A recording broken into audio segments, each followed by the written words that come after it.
Hi, my name is Yasin Sunter. Me and my friend Murat Shan will be doing a presentation about Turkish Airlines.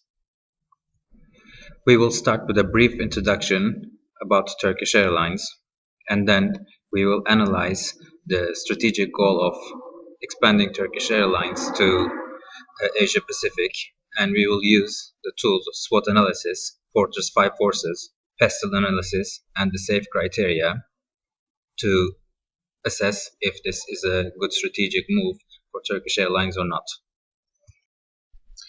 Turkish Airlines is the national flag carrier airline of Turkey, headquartered at Atatürk Airport in Istanbul. Turkish Airlines was established on 1933 as State Airlines Administration as Department of Ministry of National Defense. As of February 2015, it operates shuttle service to 261 destinations in Europe, Asia, Africa, and the America, making it the fourth largest carrier in the world by number of destinations. Turkish Airlines has been a member of Star Alliance network since 1st April 2008. Anyway, back to the subject, we have identified the strategic goal that the Turkish Airlines should expand to the Asia Pacific. This presentation will analyze strategic issues facing Turkish Airlines by investing and increasing its destination in Asia Pacific. And me and my friend Yasin, we will be using several tools in order to analyze the issues that the Turkish Airlines might come across in this area. And now my friend Yasin will start a SWOT analysis. Now I will be doing the SWOT analysis using four categories: strengths, weaknesses, opportunities, and threats. Well, let's start with strengths. The first strength of Turkish Airlines is geography. Turkey has one of Europe's highest populations with 75 million inhabitants, but relatively underpenetrated by air travel by comparison with the larger countries in Western Europe. This offers further significant air traffic growth potential as Turkey's economy grows. According to historic and forecast data from Turkey's Airport Authority, DHMI, the compound average rate in domestic passenger numbers from 2007 to 2016 will increase by 16%, and for international passengers, this number will be 11%. In addition to benefiting from a large and growing aviation market in Turkey, Turkish Airlines is taking advantage of the geographic location of its Istanbul hub to attract global transfer traffic. Istanbul is within narrow body range of more than 40% of international traffic, including more than 55 national capital cities. The second strength of Turkish Airlines is the strong brand name. Turkish Airlines has won the Skytrax Award for Best Airline in Europe for the past 4 years.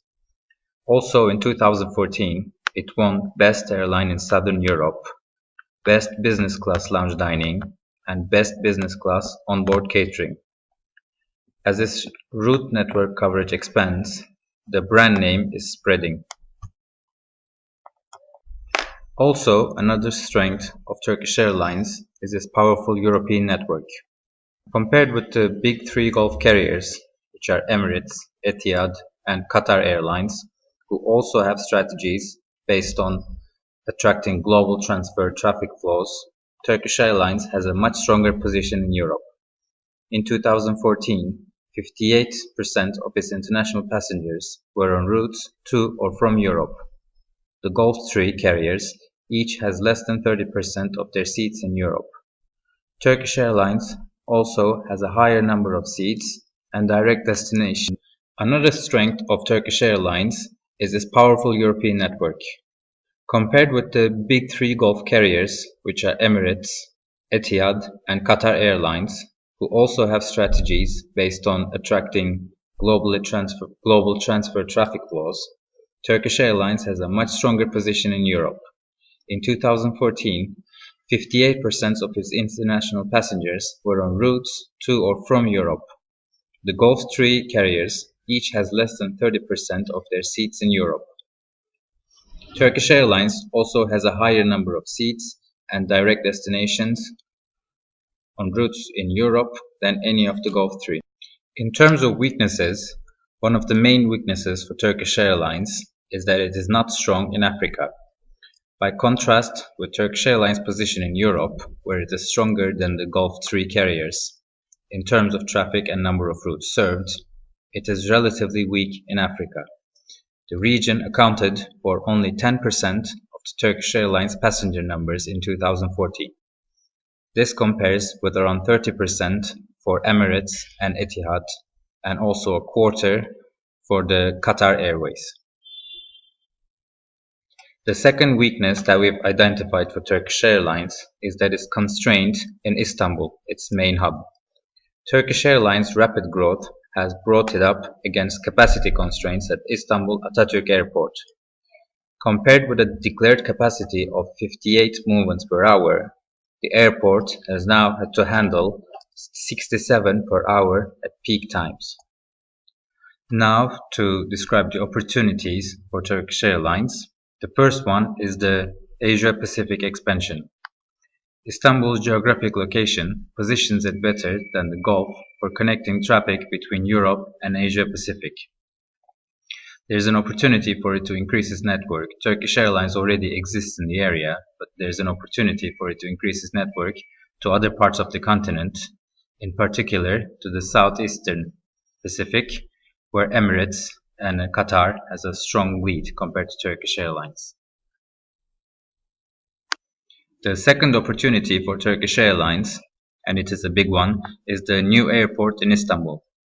The new Istanbul airport will open in 2019 with a capacity for 90 million passengers, increasing to 120 million and then to 150 million by 2027, well over 3 times the capacity of Atatürk, the original hub of Turkish Airlines. This will give Turkish Airlines sufficient room to grow in the longer term. The last opportunity we've identified is the LLCC low-cost carrier SunExpress. Together with Lufthansa, Turkish Airlines has a 50% stake in low-cost carrier SunExpress, which flies between Europe, and mainly Germany, and leisure destinations in Turkey. It also operates flights on behalf of Turkish Airlines' domestic subsidiary AnadoluJet. SunExpress could be a platform with which to counter increased competition from low-cost carriers to Europe. Now that we've identified the opportunities, the last part of the SWOT analysis is the threats. The first threat is the low-cost carrier competition. Currently, both Turkish Airlines and Pegasus are achieving double-digit rates of growth. To some extent, they have a different focus, with Turkish Airlines driving more growth from transfer traffic and Pegasus carrying a higher percentage of point-to-passengers.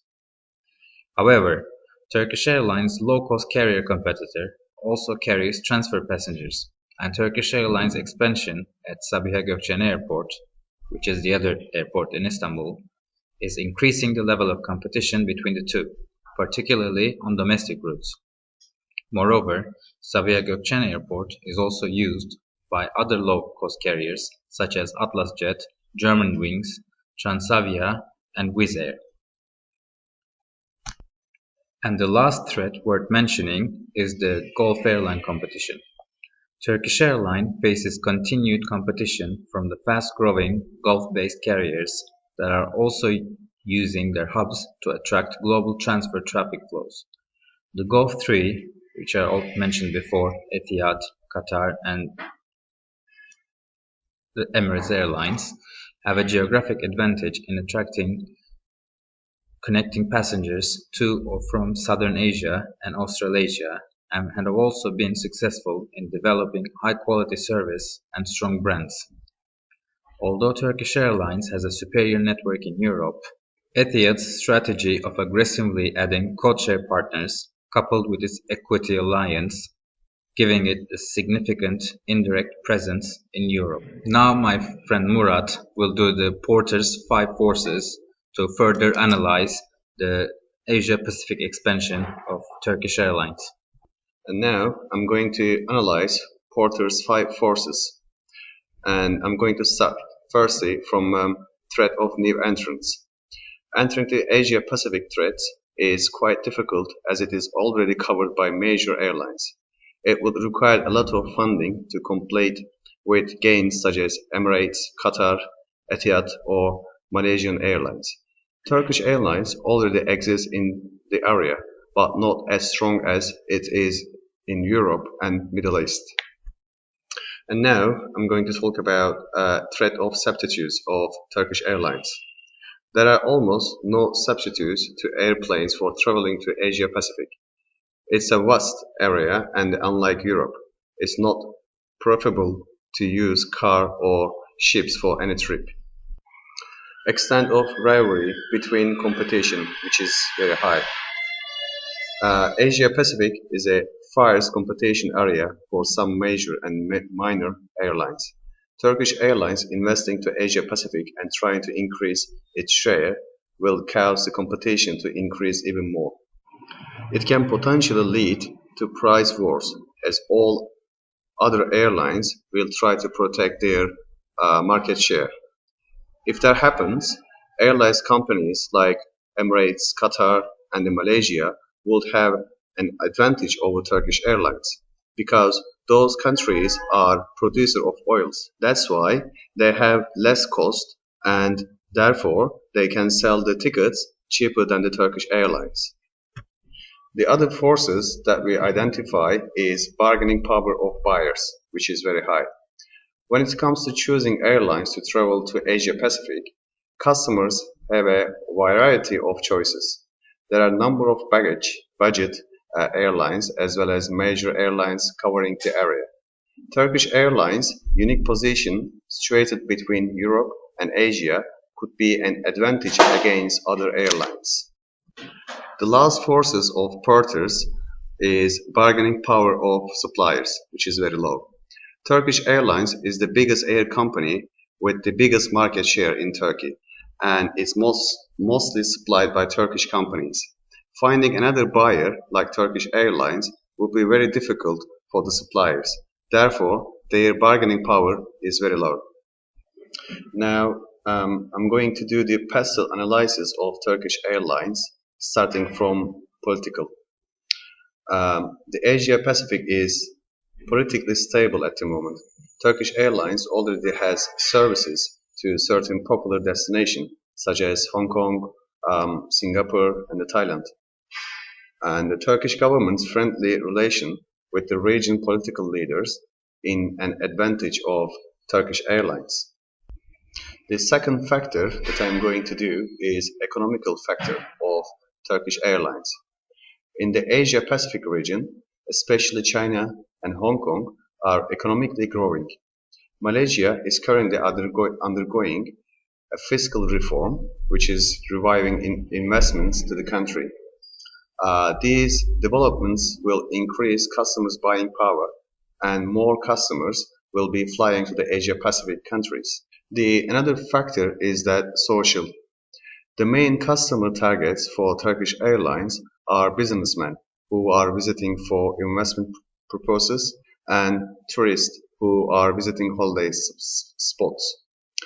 Trusted Turkish Airlines brand name could help business by giving confidence to Asia Pacific passengers after the recent Malaysia Airlines accident. The fourth factor of the analysis is technological. Almost every potential customer uses internet to find and compare ticket prices. Technological advancements make it difficult for airlines companies to draw passengers, especially if there is a cheaper alternative. The fifth factor is environmental factor. Asia Pacific has recently faced many natural disasters such as earthquakes and tsunamis. And beside this, customers maybe don't want to visit due to these reasons. And the last factor that I'm going to analyze is legal. Turkish government has strong ties with Asia Pacific governments. There are also several political and trade agreements which facilitate business for a Turkish company in most of the Asia Pacific countries. Now I will be talking about the strategy that was mentioned before, which is expanding Turkish Airlines in Asia Pacific by increasing investment and destinations traveled in the region. In order to assess this strategic idea, we're going to be using the SAFE criteria, which was created by Johnson, Scholes, and Whittington. And this criteria involves three categories: suitability, acceptability, and feasibility. First, let's start with suitability. As mentioned before, increasing the number of destinations covered in Asia Pacific would be a perfect opportunity for Turkish Airlines.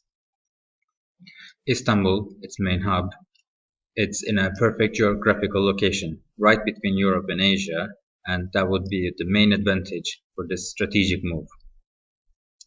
Also, it is one of the few airlines in the world that can actually compete with the Gulf 3 in quality and also in profitability. In Istanbul, there is a new airport that is being built, and this will increase the Turkish Airlines capacity by 150 million passengers, and it will be completed in short term in 2019. Also, it will take a serious amount of investment from Turkish Airlines to expand in Asia Pacific, but Turkish Airlines is funded enough and profitable enough to achieve the strategic goal. Now we will assess acceptability, and acceptability is assessed in terms of risk, return, and reaction. And in terms of risk, there is a very high competition in the Asia Pacific area involving very strong and established airline companies, as mentioned before, such as the Qatar, Emirates, Etihad, and the Malaysian Airlines. And this increases the risk of expanding in the region. When we look in terms of return, Asia Pacific is a very popular destination for millions of passengers every year. It is certainly a very profitable region, and Turkish Airlines already exists in the area and already has a 13% passenger capacity going to Asia Pacific. So the revenue from Asia Pacific can be increased drastically with this move. And when we look at the reaction, Turkish Airlines has been steadily growing and has been successful in every region it has expanded. Therefore, the government, public, and the stakeholders will be behind this move and will be supporting Turkish Airlines. And now let's take a look at the final phase of the SAFE criteria, the feasibility. In order to expand the destinations in Asia Pacific, Turkish Airlines would have to invest in new airplanes. Well, fortunately, this will be easily achievable, as the company recently announced a near tripling in sales in 2015. The net profit of Turkish Airlines increased from $250 million to $739 million. The CEO of Turkish Airlines already announced that the existing fleet of 261 airplanes will be increased to 293 airplanes. So even before the move to Asia Pacific, the airplane fleet is already increasing. And with these achievements, it is very feasible for Turkish Airlines to expand in Asia Pacific. Well, after using the several tools, such as the SWOT analysis, PESTEL analysis, and the Porter's 5 forces, it can be concluded that it would be the next best strategic move for Turkish Airlines to expand in Asia Pacific. As mentioned before, it is already a very competitive area, but Turkish Airlines already exists in the region and has a market share, so it is not impossible to increase that market share. And also Turkish Airlines' unique geographic main position and strong brand name, along with its profitability, will be a key advantage connecting Europe and Asia and will make this move possible. Thank you for listening.